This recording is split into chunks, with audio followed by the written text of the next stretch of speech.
ngiyale bingelela amahlabezulu kuzo zonke indawo elikuzo.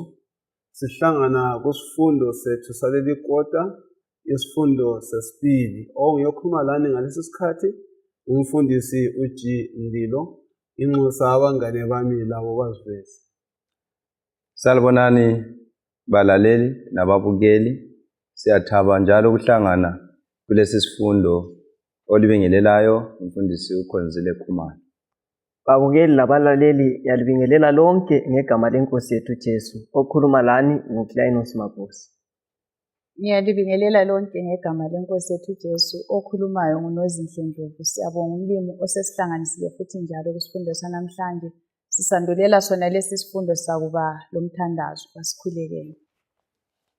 Baba wethu okhona ekhaya ezulwini, sithanda ukukubonga ngelinye njalo ithuba usinike lona ukubana sifunde elizwini lakho. Sinxusa ubukhona bukaMoya Engcwele ukubana siphathise nxa siza kufunda lona leli lizwi, ebese sincedisa futhi ukuthi izimpilo zethu zibe ngcono kulalokho kade ziyikho khona kwasekuqaleni. Phezu kwakho konke sengathi ngamaqiniso anjengawona la singalunga silungele ukuza kwakho sokusondele kangaka. Ngelihle igama lenkosi yethu Jesu siyakhuleka. Amen. Amen. Siyabonga bathandekayo, njengalokho ngitshilo ukubana singena kusifundo sesibili kuleli ikota. Lesi sifundo sesibili saleli ikota silesihloko esithi sona isisekelo esikuGenesis, kumbe isisekelo kuGenesis. Ngizacela bana singakayiphambili ngalesi sifundo sibe levesi lethu ezathi lisandulele isifundo salamhlanje esiyifumana kuJohn 1 verse 29. Ngelanga elilandelayo uJohane wabona uJesu esiza kuye wathi, "Khangelani, nansi imvana kaNkulunkulu esusa isono somhlaba." Nansi imvana kaNkulunkulu esusa ini? Isono somhlaba. Amanye athi bheka nanti iwundlu likaJehova elisusa isono sezwe. Kuya ngokubana yiphi iversion. Now isihloko sethu sisona isisekelo esikuGenesis. Kambe ungawukhona yini ongachaza ukuthi kanti into othiwa isisekelo inyamazana enjani? Singakakhangeli nje isifundo ngamafitshane in general. Nxa sikhangela isisekelo asithi uyakha indlu, iba le foundation. Alright. So nxa indlu ile foundation kwenza ukuthi lanxa isimile nxa ingela foundation ayingeke ime. So isisekelo isendlalelo lapho kwakhelwa khona imiduli lakho konke okukhona. Yes. Ukhona lenye incazelo odlali. Uma sesikhangela ke ngokwesifundo salamhlanje isisekelo esikuGenesis phakathi kwezifundo zesiprofethi kuyini esiphume lakho nxa besikade sisifunda lesi sifundo saleli iviki? Siyabonga mfundisi. Okunye sikunanzelelayo sikhangela ukuthi ugwalo lukaSambulo lufumana isisekelo kumbe izisekelo kumbe isisekelo kuGenesis. Kusitsho ukuthi khona kulemicabango, kulemicido esingathi thina ngama concept ngesikhiwa asiwathola kuSambulo. Esingawazwisisa ngcono nxa singabuyela kuGenesis, ngoba yikho lapho esithola khona imicabango eminengi esiyifumana kuSambulo. So yiyo esizayithola lapha nxa besifunda lesi sifundo esiyabe siyifumana ngaphi kuGenesis. Yikho lapho yikho engikutholileyo kakhulu nxa bemfunda lesi sifundo. Ukungezelela lingakasuki khonapho mfundisi. Sinanzelela ukuthi sithola isiqalo sezinto zonke. Okungangokuthi nxa sifuna ukuzwisisa ibhuku likaSambulo, kumele sibuyele siyekhangela ukuthi kwakhelwe ngaphi. Ngendlela okulotshwe ngayo uGenesis yikho lapho esendlalele yonke into, ukuthi nxa sisendlalela kusiyafika kuRevelation siyabe sisakhela kulokho okuvele kwasungulwa ekuqaliseni kuGenesis. Ngamafitshane njengezikhulumi sezikhulumile isisusa seBhayibhili lonke sakhele kuGenesis. Isisusa seBhayibhili lonke sakhele kuGenesis. uGenesis bathandekayo njona sesizwile.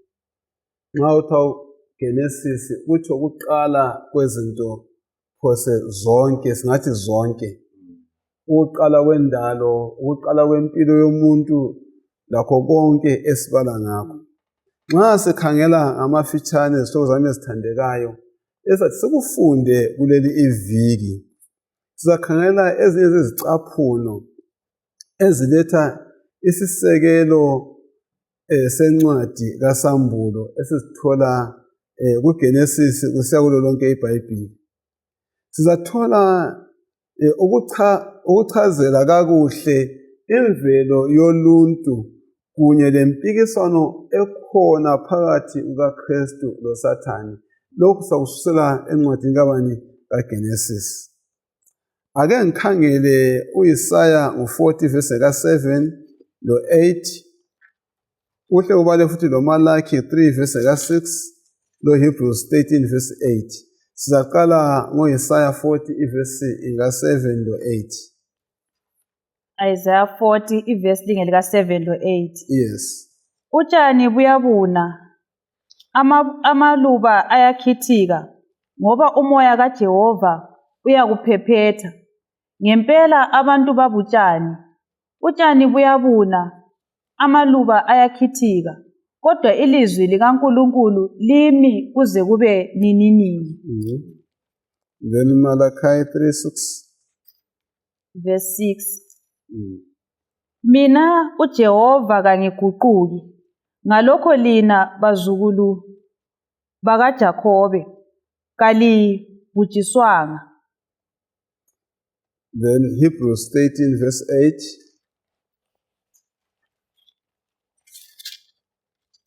Verse 8. uJesu Kristu uyafana izolo lalamuhla kanye laninini. Siyabonga.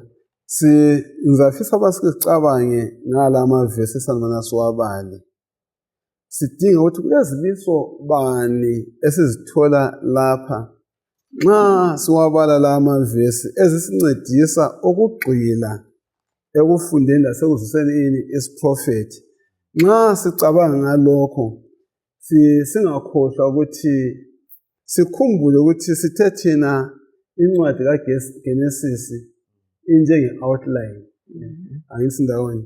Injenge course outline ikwenza unangulethe eveza ukuthi sisukela lapha siqala lapha siya ngaphi sisiya phambili.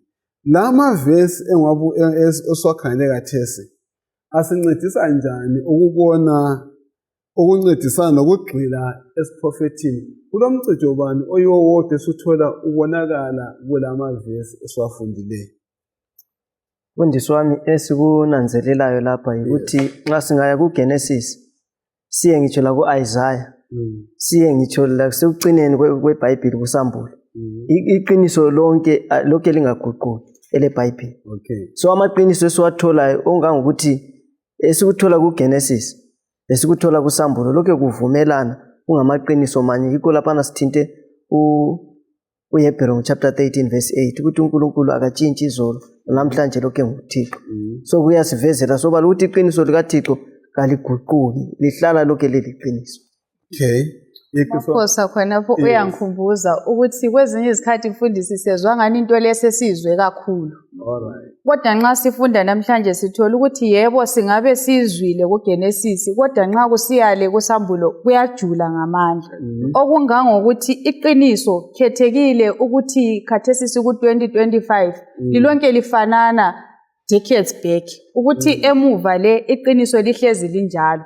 So lapha okungangokuthi isiprofeti nxa sisichasisa akula ngendlela eyokuthi uKhumalo engaba lendlela yakhe lami ngibe lendlela lani libe leyenu, kodwa sithola ukuthi iqiniso lihlezi limile lifanana lanxa sichiyene. Okay. Yes. Siyabonga mfundisi okukhulunywa ngudade wethu lapha. Okunye nginanzelelayo ukuthi uNkulunkulu nxa sesifika kusiprofit lapha uzananzelela ukuthi kulezinto abezikhulumile kuGenesis ekhulume engxenye kwaba kunye but nxa iBhayibheli iqhubeka uNkulunkulu uyabe segcizelela kulelani iqiniso alikhulume kuqaliseni esefaka okunye kodwa engajintshanga khona kukhulume ngaphi kuGenesis sisiyafika kusambule ekucineni uNkulunkulu uyabe sambule lokho ekhanyisa so iprinciple yona lena siyayithola kuwona lamavesi ukuthi iqiniso kalitshintshi lanxa kuyabe kulokho kusambulwa kusiba kunengi njengokuthi ungathatha isibonelo ungakhangela eBhayibhelini kuDaniel ibhuku likaDaniel nxa likhuluma ngeziprofeti leziya ungakhangela uDaniel chapter 2 uveza isithombe esika Nebukadnezar kodwa nxa ususiya kuDaniel chapter 7 sokuvezwa izilo ezine leziya but sokusiba lokunye futhi osokufakwa so iqiniso lokho li-expandwa lapha kuthiwa yi-repeat and expand so kuyabe kusithi ukuthi khona iqiniso lona lelo liyabe lokho li-repeatwa but kusenziwa njani kunanabula kusiba kukhulu kanje so iqiniso kalitshintshi sithe iqiniso kanjani kalitshintshi nxa kukhulunywa ngobuqotho phezu kokukhulunywa ngeqiniso kanti iqiniso likhangelwa lamukeleke njani njalo elifundiswa nguNkulunkulu seliphatha ngayiphi indlela ikakhulu khathesi sesifumana ngokukhanya kanti nxa umuntu esithi yena ubani uqotho noma ubani uleqiniso kulomahluko bani khona umuntu oqotho ngonjani lo muntu okhuluma iqiniso ngonjani umuntu oqotho nxa sikhangela isimilo sakhe siyazikhangela isimilo somuntu ukuthi isimilo sakhe sinjani yabe ngumuntu lwana okhuluma iqiniso ngazo zonke izikhathi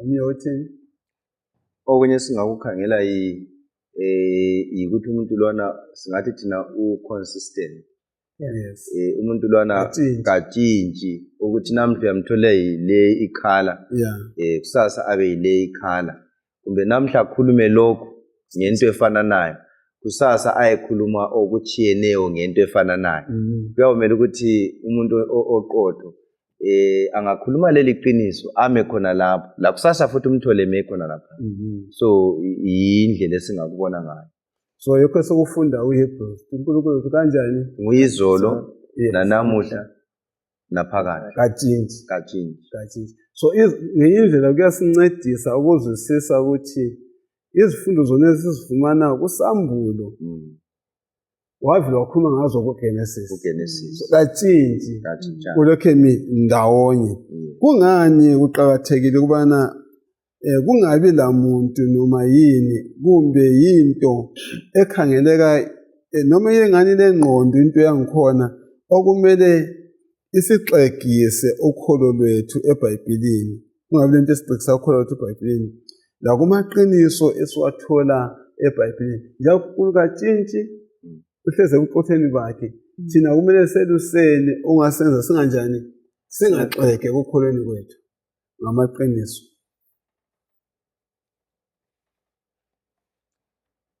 mina ngikuthola laphana yikuthi imbhalo ibambene imbhalo kayiphikisani so akusoze kufike esikhathini sokuthi sithi hayi khathesi lokhu sokwatshintsha hayi okwakhulunywa kuGenesis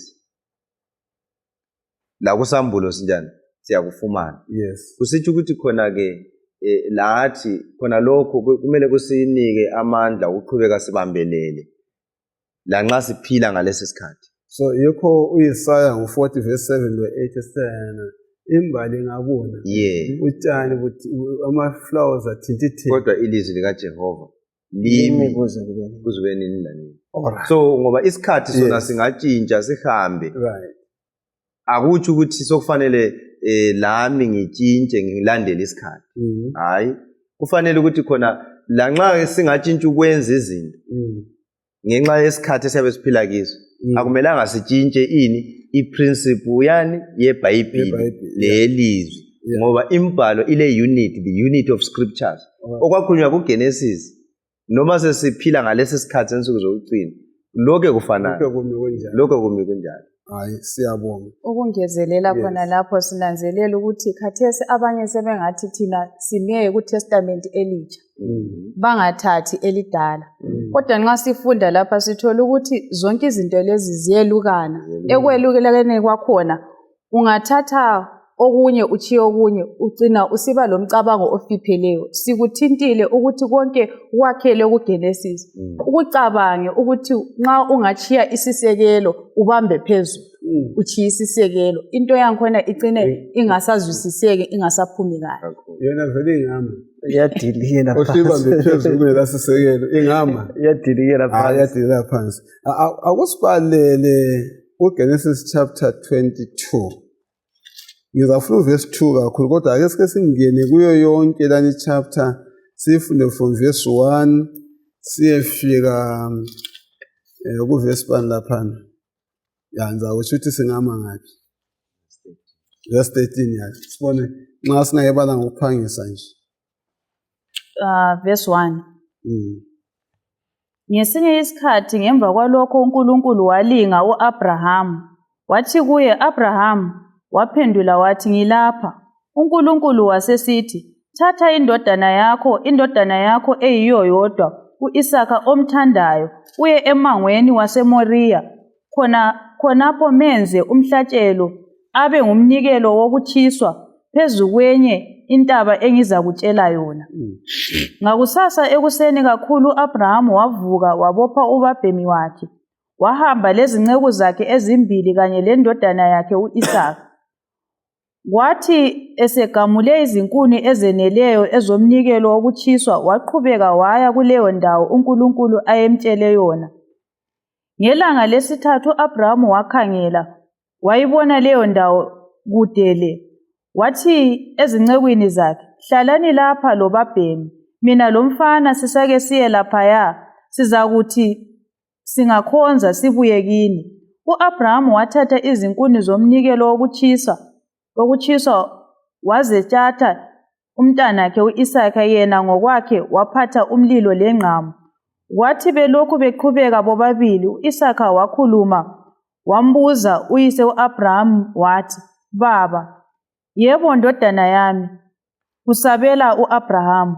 Umlilo lenkuni nanku kukhona, kusitsho uIsaka. Kodwa kanti lingaphi izinyane lomnikelo wokutshiswa? uAbraham waphendula wathi, ndodana yami, uNkulunkulu ngokwakhe uzasipha izinyane lomnikelo wokutshiswa. Baqhubeka bobabili bahamba. Sebefikile endaweni uNkulunkulu amtshela yona, uAbraham wakha i-altare khonapho walungisa izinkuni phezu kwalo. Wabopha indodana yakhe uIsaka wayilalisa e-altareni phezu kwezinkuni. Yikho waseselula isandla sakhe ethatha ingqamu ukuba abulale indodana yakhe. Kodwa ingilosi kaJehova yamemeza isezulwini yathi, Abraham, Abraham. Waphendula wathi, ngilapha. Yathi, ungamthinti ngesandla sakho umfana, ungenzi lutho kuye. Khathesi sengisazi ukuthi uyamesaba uNkulunkulu ngokuba kawuyigodlanga indodana yakho eyiyo yodwa. uAbraham wathi uyakhangela, wabona nansiya inqama esixukwini igaxele ngezimpondo zayo. Waya khona wayithatha inqama wayenza umhlatshelo womnikelo wokutshisa esikhundleni sendodana yakhe. Siyabonga kakhulu. Nansi indaba emnandi esizwayo lapha. Ngizathanda bona sibuyele evesini lesibili kuye le ndaba. Bese sixoxa siya phambili. Ivesi lesibili. uNkulunkulu wasesithi, thatha indodana yakho eyiyo yodwa, uIsaka omthandayo, uye emangweni waseMoriya.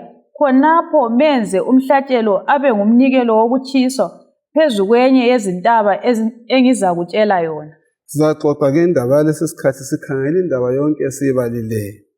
Okokuqala engikuzwisayo ukuthi iBhayibheli liyakuveza ubana umhlaba lo wadalwa wamangalisa. Umhlaba lo wadalwa waba muhle umangalisayo. kodwa isono esibusa imizimba yethu isenza singawuboni kakuhle umhlaba.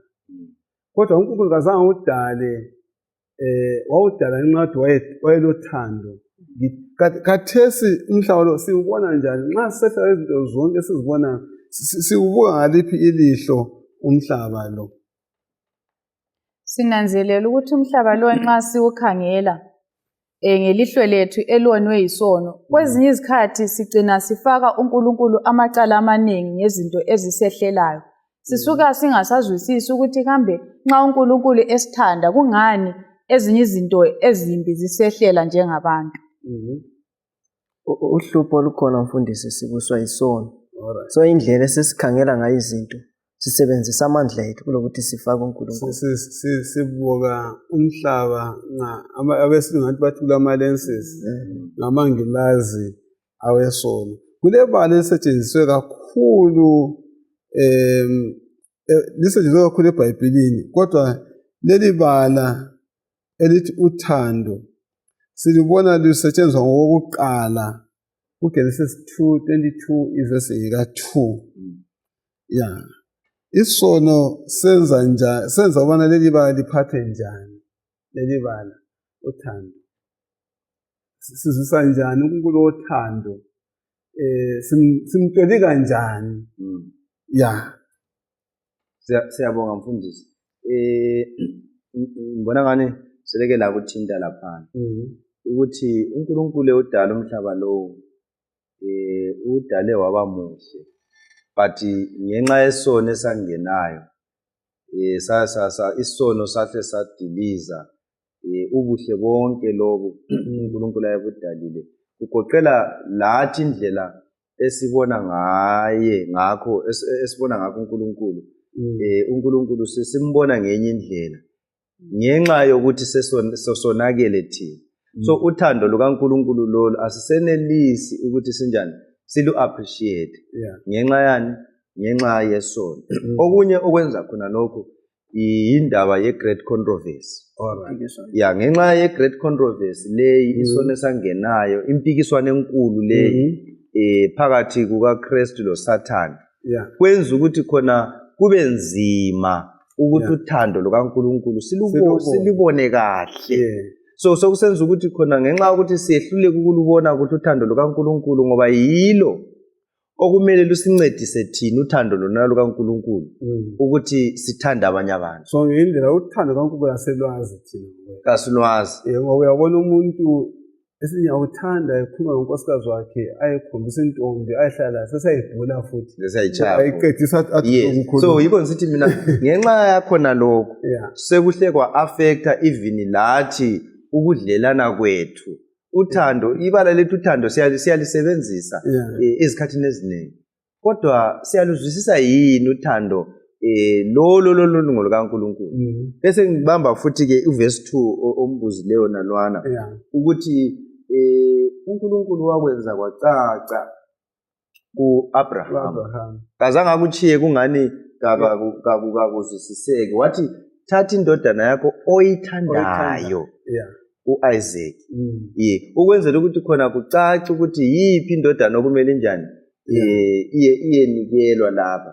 So ngokunye kwangikhona okumele sikuzwe. So kwase kuthatha ke ukuthi uAbraham nxa ezwisisa uthando lukaNkulunkulu wayezasukuma athathe indodana. Siyabonga ukuthi imbali nxa sifunda la ukuthi uAbrahama ngenxa yokukholwa, ngenxa yokuzwisisa uthando lukaNkulunkulu wasukuma wathatha yona kanye indodana yakhe kanjani ayithanda, waya endaweni okuthiwa kanjani kaye kiyo. So uthando lukaNkulunkulu luyakwenza ukuthi khona ulalele.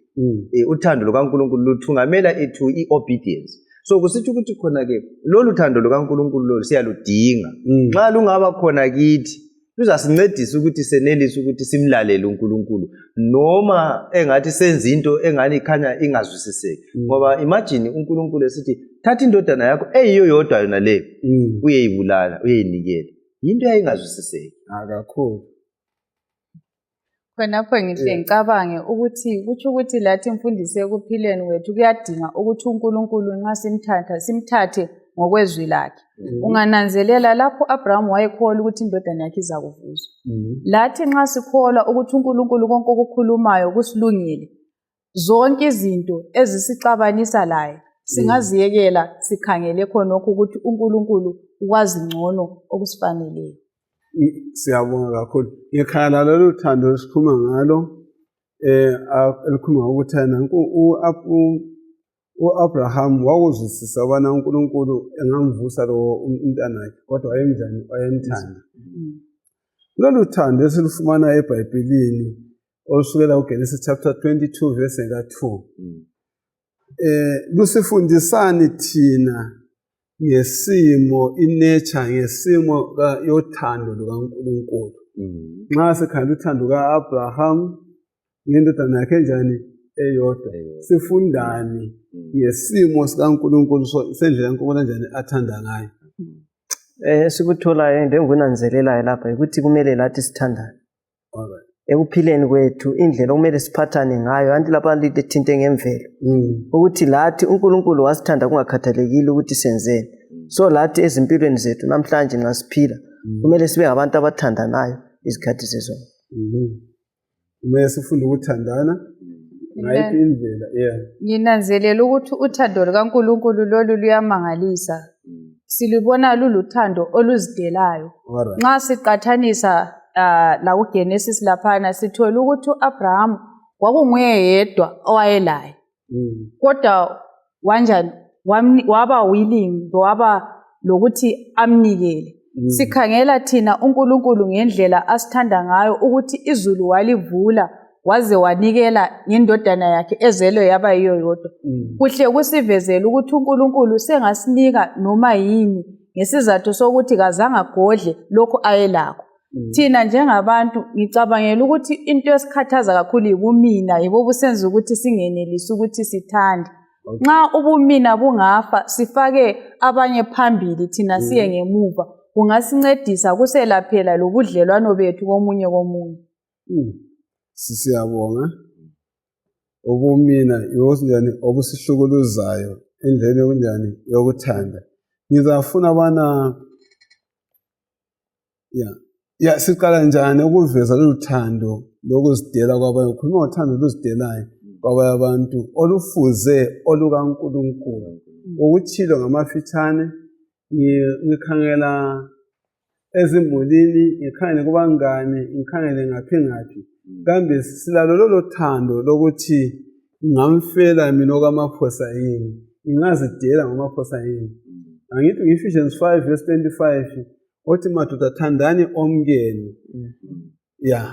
NjengoKristu owathanda yini ibandla wazinikela ngalo.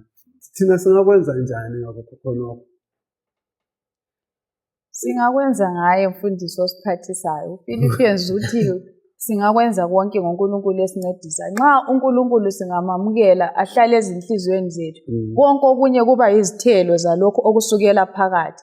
Nxa singamcela uNkulunkulu uyasincedisa ekwehlulekeni kwethu uba ngamandla ethu, ngoba kakulula ukuthi siyenze njengaye, kodwa ngokuphathiswa nguye siyenelisa ukuthi sibe njengaye. Kodwa yikho kunjani okudingeka sikwenze thina sonke nakithi njengamaKristu. Akusifundele uverse 7 kaGenesis chapter 22. Uverse 7 kaGenesis chapter 22. U-Isaka wakhuluma wambuza uyise u-Abrahama wathi, "Baba." "Yebo ndodana yami," usabela u-Abrahama. "Umlilo lenkuni nanku kukhona," kusitsho u-Isaka. "Kodwa kanti lingaphi izinyane lomnikelo okutshiswa?" Sizananzelela abathandekayo ukuthi u-Isaka uletha umbuzo. Bayaqansa bathwele konke, bakuthwala inkuni lakho konke, kodwa-ke iwundlu kanjani kalikho. Uletha umbuzo uthana likuphi iwundlu. Lo mbuzo kaIsaka uphendulwa njani kulo lonke iBhayibheli na? Kumbe eBhayibhelini okokuqala njalo kokuthintana lebala lithi iwundlu siyahlangana lakho futhi khonapho.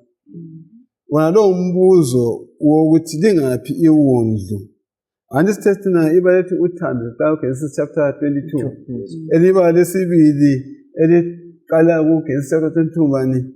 Lewundlu. Lona lelo bala elithi lingaphi iwundlu. Kukhanya liyezwakala sibe liphendula njani kuzo zonke izincwadi zeBhayibheli siyafika kuSambulo. Siyabonga mfundisi. Njengoba sithe sisungula inkulumo lapha isifundo sethu. Yes. Sisakhuluma ngokuthi uGenesis ulethe isisekelo sezinto esizazifunda eBhayibhelini, particularly ibhuku likaSambulo. So sinanzelela ukuthi khona ke kuGenesis khona la sithe saqala ngokufunda ngothando. Uthando lukaNkulunkulu silufunda ngalokhu Abraham akwenzayo. Uthando lukaNkulunkulu silufunde ngokuthi liyazidela njengoba ekhulumile udadewethu lapha. Sikubona kubani? Sikubona kuAbraham indlela anikela ngayo Isaac, yena kanye wayenjani, wayemthanda, owayengwesithembiso. Kuveza ke ukuthi uNkulunkulu laye futhi wasithanda wanikela ke uJesu ayenguye yedwa emthanda. Now nxa sifika ke kule iverse le uIsaac ubuza ngendaba yewundlu. So ibala leli siyalithola futhi kuGenesis 22 lisiba ngelokuqala isisekelo salokhu okwakuza kwenzakala eBhayibhelini kusiyafika kuSambulo. So sesithola ke ukuthi khona ke indaba yewundlu leyi sihlangana layo sesiyithola kuSambulo ngale. Iwundlu elinguJesu. Sihlangana layo ku-New Testament kuma Gospels. Iwundlu elinguJesu. Ngafunda uJohn ngo-1 verse 29 iverse esiqale ngayo. uJohane ebona uJesu ebuya esiza emanzini. Uthi bheka iwundlu likaThixo elisusa isono somhlaba. So usebenzisa ibala elifananayo elithi iwundlu ngapha elabuzwa ngobani? nguIsaac. Amawundlu wona ayesebenzana. So yikho esesikukhangela ke iBhayibheli lonke. So amawundlu ayesebenza ukwenza njani? Umhlatshelo, ukuthethelela izono zako-Israyeli. Yikho kwakusenzakala ku-Old Testament. Kumele iwundlu eliyilo uJesu. Siyabonga. Ukhona lokunye khona okungezelela khona lapha ngombuzo obuziweyo ukuthi lingaphi iwundlu. Bengicabanga lapho ukuthi iwundlu lingabonakalanga lapha izinto zazisonakala. Ngoba ukhangela ukuthi umfana wasokumele afe. Bese sithola ukuthi iwundlu leli nxa uNkulunkulu emnika uAbraham sithola umfana esinda. Okungangokuthi khathesi balaleli lababukeli. Iwundlu leli esikhuluma ngalo elinguJesu Kristu nxa singasamamkelanga kutsho ukuthi ukufa kwethu mfundisi. Sithola khathesi uJesu esifa endaweni yethu, esifa njengewundlu. Ethwala izono obekumele thina njengabantu sizithwala. Nginanzelela ukuthi ngumusa omkhulu kangaka ukuthi kungela wundlu ivangeli belingeke lihambe. Kungela kufa kukaJesu Kristu ngasi ngabantu abangela themba. Kodwa silethemba ngenxa yewundlu lona leli elinguJesu elafa endaweni yethu. Kungela wundlu mfundisi mbani wayengasifela. Kade kungaba ngombuzo ukuthi kungela wundlu mbani ongasifela, kodwa sesithola ukuthi sebekuchasisile lapha ukuthi uJesu yena ubuya eliwundlu ubana zosifela emthini weCalvary. Siyabonga kakhulu. Nxa ngikhangela indaba esixoxa ngayo manje, ngiba lombuzo kungenxa yani ukwazi ukubana uJesu wathatha indawo yami njengalokho kwaba lemvu yathatha indawo kaIsaac. Andisindawonye. Wafa engxenyeni yami. Kuyisisekelo esibambekayo ngosindiso lwami nxa ngikukhangela. Ungaba lethemba bani ngaphandle kwakhe na, ikakhulu ngosuku lokwahlulelana? Sesixoxa ukuthi ngaphandle kwaJesu Kristu angela kusindiswa. Khathesi enthanda bana ngikuzwisise kakhulu ukuthi nga uJesu kafanga besiyakuma njani ngosuku lokwahlulela. uJohane umambulele kuSambulo chapter 5 verse 5 andisimuzile ukuthi uthe sebona kungela muntu esemhlabeni lasezulwini owayeza ukuthi aqhaqhe izimpawu leziyana wakhala ukuthi ukukhala khona kuje desperation ukuthi lapha nxa ungasela umuntu osalokho lapha vele ya kuyini esikutholayo khonapha ngibuyele embuzweni wami kuyini esikutholayo lapha ngoKristu wathatha ingxenye yami ubona angifele kutshone ngosindiso lami kunika themba bani ikakhulu ngosuku lokwahlulela mina nginanzelela ukuthi ngenxa kaJesu Kristu silesiqiniselo sokusindiswa nxa simamukela ungananzelela ukuthi yena ethethe indawo thina ebesingakwazi ukuthi kuzahamba njani thina ebesiphakathi kodaba olubishayo abesesikhipha yena khona lokho kusenza even lekuphileni kwethu imihla ngemihla siphile ngethemba ngoba sikwazi ukuthi ukufa kunqobiwe lanxa sonile singacatsha kuye uJesu sisinde okunye mfundisi engikutholayo lapha ukuthi silayo ongasimela like lathinta ngendaba ye-judgment ukuthi ngosuku lokwahlulela umbani ongasimela silayo ongasimela onguJesu Kristu. Yeah. Mina into ebengithathekisa nje kukho konke sesikukhulumile lapha ngithathekiswa ukuhambelana ukuhambelana esithi parallelism ukuhambelana xa uqathanisa ngapha kuGenesis ukhangele la ngale kuSambulo uzananzelela ukuthi nxa sikhangela lapha kuGenesis kukhulunywe ngendodana yakho oyithandayo nxa sesifika ngapha kuNew Testament uNkulunkulu uthi lo indodana yami ethandekayo angithi ukhangele futhi kuJohn 1:29 ukhuluma ukuthi le liwundu likaThixo angithi then ubususiya kuSambulo ongesikhuluma ngaye lapha uJohane sekhala kuSambulo chapter 5 ukhuluma ngokuthi khona ungakhali Johane ngoba inqobile ini ukuthi yenze njani ivule lezi zimpawu so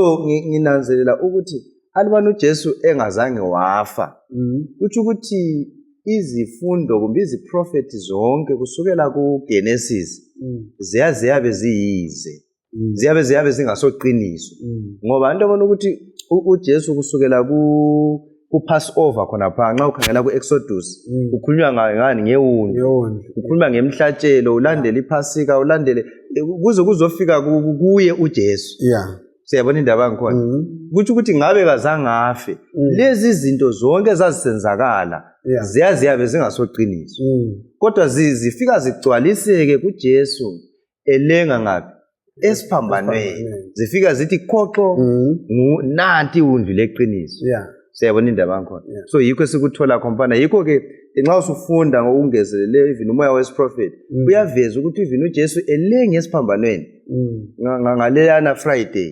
umpristi wayelokhu ebhizi ethempelini laphana ebambe inkembe funa ukuthi ayenze okumele kwenziwe kule imvu le kodwa kuthiwa khona kanjani yabaleka ingqamu yawela phansi why ngoba iwundlu lele lalikhangelele eleliqotho lase lifikile siyabonga uzangikhumbuza ukuthi kuGenesis lapha uAbraham kumele ingqamu yehlele phezulu kaIsaac engakaya esesithi mana ngihle ngithi wahle wamiswa watshengiswa ini ingqama lapha eseceleni uthi wena uJesu elenga esiphambanweni ememeza enikela impilo yakhe esandleni sikaNkulunkulu ekhothama esifa iveli lidabuka kabili umpristi wasombe ukuthi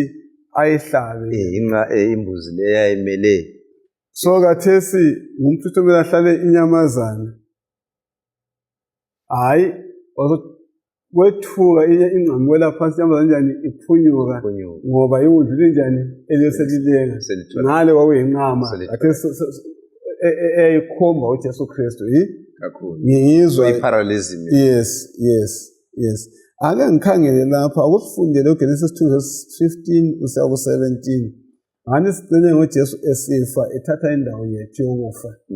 Yes, asikhangele uGenesis 2 verse 15 kusiya ku-17. uJehova uNkulunkulu wamthatha umuntu wambeka esivandeni esasise-Edeni ukuthi asisebenze njalo asinakekele. Njalo uJehova uNkulunkulu wamlaya umuntu wathi, ukhululekile ukudla loba yisiphi isihlahla esivandeni, kodwa ungadli isihlahla sokwazi okuhle lokubi, ngoba ungaze usidle uzakufa ngempela. Ngicela uhlwe uGenesis 4 verse 8 to 15. Verse 8. Kwathi uKhayini wathi kumfowabo uAbela, kake sihambe siye egangeni. Kwathi bekhonale egangeni, uKhayini wamhlasela umfowabo uAbela wambulala. Siyabonga, sizangena uGenesis 1 Corinthians 15:15, sizangena lokusambula. Kodwa singakafiki lapho. Ifisa ubana sike sizwisise lapha ukuthi nxa uNkulunkulu esilela uGenesis 2 verse 15 to 17 ebanika umthetho abanika wona, kusifundisani ngempilo ukubana kumele ihlale ixhume njani kuKristu, njalo umuntu uba lengozi bani uma engasuka ekuxhumaneni bani loNkulunkulu, ikakhulu kule mpilo lapha emhlabeni ehlukuluza kangaka. Kambe sivile kangakanani? Nxa sinanzelela indaba yokufa iyahlukumeza abantu. Yesihlukumezayo. So isivikelo esingasithola ukuthi sixhume kakhulu kuKristu. Nxa singaxhumanga kuKristu indaba yokufa sonke isinxwanile. Yesihlukumeza kakhulu kukho konke esikwenzayo. Nxa sikhuluma ngokufa akusiniki ithemba. Nxa besikade sibala Genesis 2 verse 15 kusiya ku-17 lo Genesis 4 verse 8 kusiya ku-15 ezasibalela futhi u-1 Corinthians, zisitshelani ngembangela yokufa kwabantu alamavesi? uNkulunkulu ukubheka ngaliphi ilihlo ukufa na? Kuyini okungenziwa ngalolu hlupho lokufa esibhekane lalo na? Asiqoqeni lindaba. Sikhangele uGenesis 2 verse 15 kusiya ku-17 lapho encane ukuthi lingadla walesi sihlahla zawufa kanjani lokufa. Sesibona lapho uKhayini ebulala ubani? Umfowabo. Maybe mina ngingapho ukuthatha nje i-first part eyombuzo ukuthi lokho esesikubona lapha kuGenesis chapter 4 verse 8 ngathi mina ngumphumela wokuzehlukanisa loNkulunkulu onguye umnikazi wempilo, ngoba alubana siqhubeka sixhumile kulo lempilo kakula kufa. But ngenxa ukuthi khona abazali bethu bokuqala baphuma ekuxhumeni kuNkulunkulu ngokungalaleli lokho ayekukhulume kuGenesis 2 ukuthi lingadla lizakufa lokufa. So sebedlile kwasokumele kunjani? Kube lezo lezithelo zokungalaleli. So yikho sesithola ke sekunjani sokufiwa lapha. Ongikhumbuza amazwi okuqala esiqale ngawo. Athe wena uJehova kanjani? Kaguquka. Nxa wayethe lingadla isihlahla lizakufa. Kumele kube njalo. Engatshintshe ethi ngcono ngithi nje asenguNkulunkulu. Siyabonga le comment yebo. Ukungezelela njengabantu izikhathi eziningi sikujayele ukuthi ukufa ingxenye yethu, kodwa siyabonga ukuthi sivangeliwe ukuthi ukufa is an intruder, wangena ngenxa yesono. Sithola point eqhakathekileyo. Abantu bathi ukufa ingxenye yethu. Alright, yalabani. Akudalwa ikugaga lokwathi. Yalabani. Sithola nxa sikhangela ukufa mfundisi kuyasihlukuluza njengabantu. Nxa sifunda laphana kuGenesis 4 ivesi lika-8 kusiya ku-15 sithola kuvezwa into engajayelekanga. Izikhathi eziningi ngiyangizwa abadala besithi nxa sikhona bakhangelela ukuthi thina sibangcwabe. Kodwa lapha sithola umntwana esifa, abazali besala. Njengoba uAbraham lawangcaba umntanakhe. Okungangokuthi impumela yankhona mibi kakhulu, okokuthi okunye asingeke sikuzwisise. Isiphephelo sethu singaba kuphela uNkulunkulu. Ngenxa kaJesu singathola impendulo ezinye singeke sazithola ngaphansi kwaleli langa.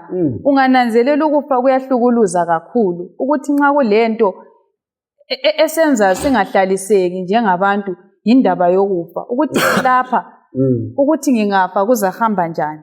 Kodwa sithola isiphephelo sethu singuJesu owasifelayo waphinda futhi wavuka mfundisi khathesi esincengela futhi endaweni engcwele. Siyabonga ukuzwa ukuthi ukufa kuyasihlukumeza kodwa uJesu njani uyimpendulo iyandadekisa indaba leyi ukuthi ngiyanhlangane lembuzo kumbe nxa uvini ubala amabhuku ukuthi kanti why uJesu wadinga ukuthi azafe ukuze asihlenge. Yes. Kwakungeke kube lenye indlela ukuthi uJesu asihlenge engafanga. Yikho phela uJesu ivini uPetrus esithi no akuvumi ukuthi uye eJerusalem. uJesu wathi get behind me Satan. Ngoba wayengazwisisi uPetru into ayeseyikhuluma. Ukuthi khona nxa ngingasafanga alisindiseki. Ngoba thina ukona kwethu ngabazali bethu kwakumele sife. Yikho kwakukhulunyiwe. So ukuze uJesu asihlenge kwakumele ukuthi yena ngokwakhe athi test ukufa, akunqobe ukufa, abesevuka. Sesimthola ke kuSambulo chapter 1:18 esisithi ngikuvuka lokuphila yimi engangifile kodwa njani ngiyaphila ingunaphakade njalo ngilamakhiye endawo yabafileyo. So ngamanye amazwi uJesu wangena engcwabeni wanqoba ukufa engcwabeni so esinika thina ithemba. Siyabonga mfundisi. So yikho kwakudingakala ukuthi uJesu anjani asifele. So yili ithemba lethu ukuthi ekufeni ithemba lethu nguJesu. Ulokhozenini uPaul ku 1 Corinthians chapter 15 eMaphosa. Ulohlupho labantu abathana akukho ukuvuka kwabafileyo. Ku chapter 15 verse 15 ke abesisibale inkulumo ethana nxa uKristu engavukanga ukuthi labafileyo kanjani awusoze awuyibale khona nkosisi. Verse 15. Phezu kwalokho singatholakala singofakazi bamanga ngoNkulunkulu ngoba sifakaze ngoNkulunkulu ukuthi wavusa uKristu kwabafileyo. Kodwa kamvusanga uma ngempela abafileyo bengavuswa. Uma abafileyo bengavuswanga ngakho lo Kristu kavuswanga. Uma uKristu engavuswanga ukholo lwenu luyize lilokhu lisezonweni zenu. Lalabo abafa bekuKristu balahlekile phela. Uma sithembele kuKristu kulokhu kuphila kuphela sizazwelwa usizi kakhulu kulabantu bonke. Maphosa nxa lolu hlupho lokufa lungakhangelwanga impilo zethu ngazinjani? Kambe ngasilethemba bani? Kungenxa yani simele simdumise uJesu ngalokho asenzele khona? Mfundisi singa sikhangela ivesi lesanda kufunda. Kwathinta ukuthi kwasokulamanga esekhona ekuvukeni kwakhe lapha bathi uJesu hayi kavukanga bamtshontshile. Kodwa yena uJesu wayenjani? Wayevukile. Yibo futhi abaqala ukuchumayela ukuthi uJesu njani? Uvukile. Kodwa sebephikisana futhi sebesithi uJesu lo unjani? Utshontshiwe. So lathi namhlanje amanga wona la ayakhela lakathesi. Ukuthi abantu ukufa lokho singakuzwisisi ukuthi ukufa nxa sifile silethemba kuJesu kulovuka. Sekwakuthinta umfundisi lapha ukuthi uJesu nguyanqobayo ini ukufa. Ngoba uJesu wafa waphinda kanjani? Wavuka. So thembe silitholayo ukuthi nxa silo Jesu siqhume kuye. Sile amakhiyo ukuthi ukufa lokho ngaze kubuye kithi ukufa lokho akusoze kusinqoba. Siyabonga. Siyabonga ukubona sizwe lokho lokuthi ukufa lokuvuka kwaJesu Kristu yikho okuyisisekelo esikhulu senkolo yamaKristu. Ungasusa ukufa kwaKristu lokuvuka kwakhe yikho uphothe nalo kesezonweni zethu. Lokukholwa ukuthi kunjani uyize. Akumbalele uSambulo 13 verse 2 siya ku4.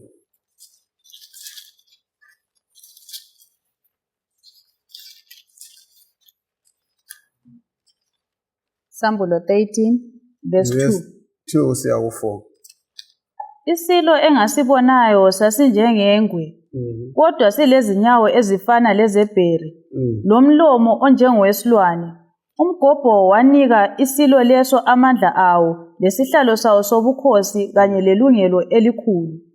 Elinye lamakhanda esilo leso lalingathi lalike laba lenxeba elibulalayo, kodwa inxeba elibulalayo lelo laselipholile. Umhlaba wonke wamangala wasilandela isilo. Abantu bawukhonza umgobho ngoba wawunike isilo ilungelo. Lesilo basikhonza, babuza bathi, ngubani onjengesilo? Ngubani ongalwa impi laso na? Nginanzelela labana kule bali lokho lephinda isilo sinikwa amandla ukubana sikhonzwe umhlaba olandela. Siyananzelela bona ukuba indaba yokukhonza imqoka encwadini kaSambulo. Kanti umkhohlisi uletha izindledlana zezindlela zokukhonza yikho evezwa njengodrago kulokhu hambelana bani lalokho esakuthola engadini yase-Edeni ukufuna ukukhonza kulokhu hambelana bani encwadini kaSambulo enale.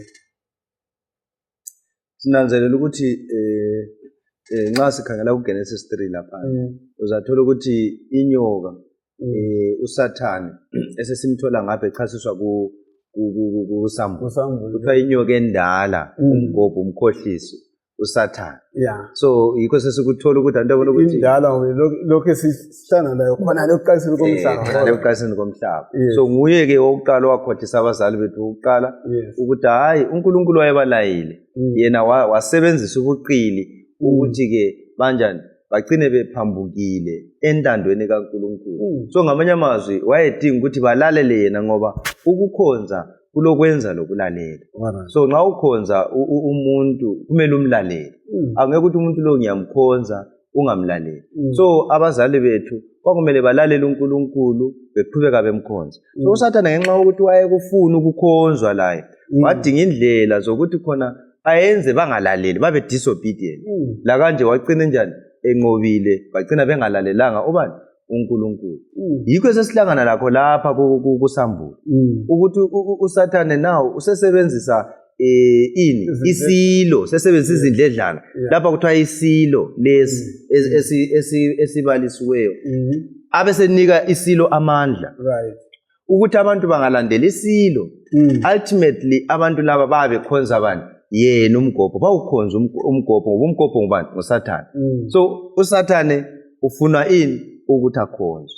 Siyabonga. Ukungezelela khona lapho sithola ukuthi isimilo sikaNkulunkulu kasitshintshi njalo futhi yena katshintshi. Ungananzelela uSathane ngendlela asebenze ngayo kuGenesis la ndlela asebenza ngayo kuRevelations 12 laphana iyafanana. Sithola ukubana okuza sisiza yikuthi sime sigxilile elizwini likaNkulunkulu elingaguqukiyo futhi elingasoze latshintsha. Ungakhangela laphana nxa efika uthi uNkulunkulu nxa ebakhohlisa ubenza ukuthi bathandabuze ilizwi likaNkulunkulu lokho akutshoyo. Kodwa nxa sesifundile ngesisekelo ukuthi hayi ilizwi likaNkulunkulu vele lihlezi linjalo. Lakhathesi sisiya ezikhathini zokucina uzabona abaye bazathi uNkulunkulu watshintsha usuku lokukhonza elususa kuSaturday uletha kuSunday. Okungangokuthi nxa sesifundile sesikwazi ukuthi hayi iBhayibhili lithi ilizwi likaNkulunkulu limi linjalo liqinile kaguquki. So uSathane ukuqilibezela bakhe singabunqoba kuphela nxa singabalazi leli lizwi eliliBhayibhili ukuthi sithi kulotshiwe ukuthi kuzaba isivikelo sethu. Siyabonga.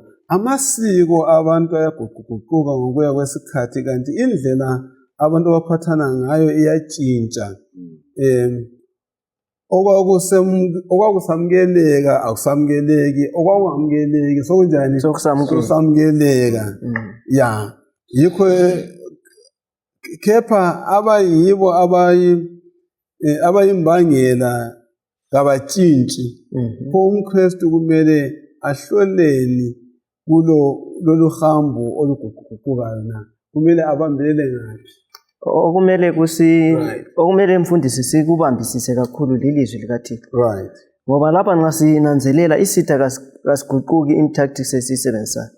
Isathane lokhu esebenzisa indlela ezifananayo ukulinga abantu. So thina kumele sikunanzelele njengamaKristu kumbe njengabantwana bakaMlimi ukuthi kumele sigxile elizweni likaKristu. Lakho lokugcina lithini usitshela lakho lokugcina kusikhulekela. Siyabonga sinanzelela ukuthi uNkulunkulu konke okusifaneleyo ngalesi sikhathi usambulele. So kasimeni sigxilile ngokuphathiswa nguNkulunkulu elizwini likaNkulunkulu futhi sikuzwisise ukuthi ilizwi likaNkulunkulu liyelukana kaliguquki njalo lihlezi lini kuze kube laphakade. Siyabonga mfundisi. Engakutsho kubalaleli lababukeli ukuthi khona ke i-great controversy iyaphambili. Impikiswano leyi iyaphambili. Nxa impikiswano isiyaphambili kwenza ukuthi abantu kube nzima ukuthi khona ke bazwisise uthando lukaNkulunkulu. Ngenxa yani yezehlakalo eziyabe zibazungezile kodwa kungasisiza njengoba nesechile udadewethu laphana yikubana sigxile elizwini ukuthi ilizwi litheni.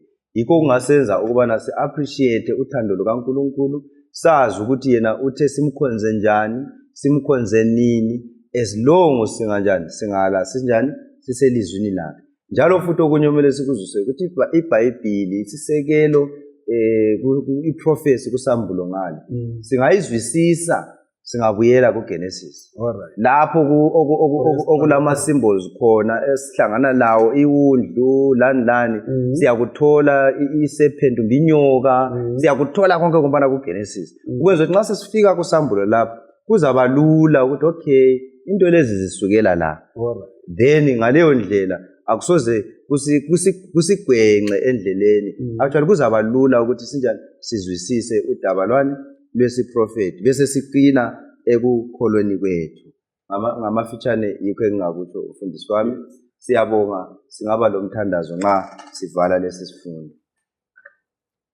Baba othandekayo usezulwini, siyabonga Nkosi ukuthi usivezele okuyintando yakho nxa sifunda isiprofeti sikaSambulo sikhangela isisekelo kunguGenesis.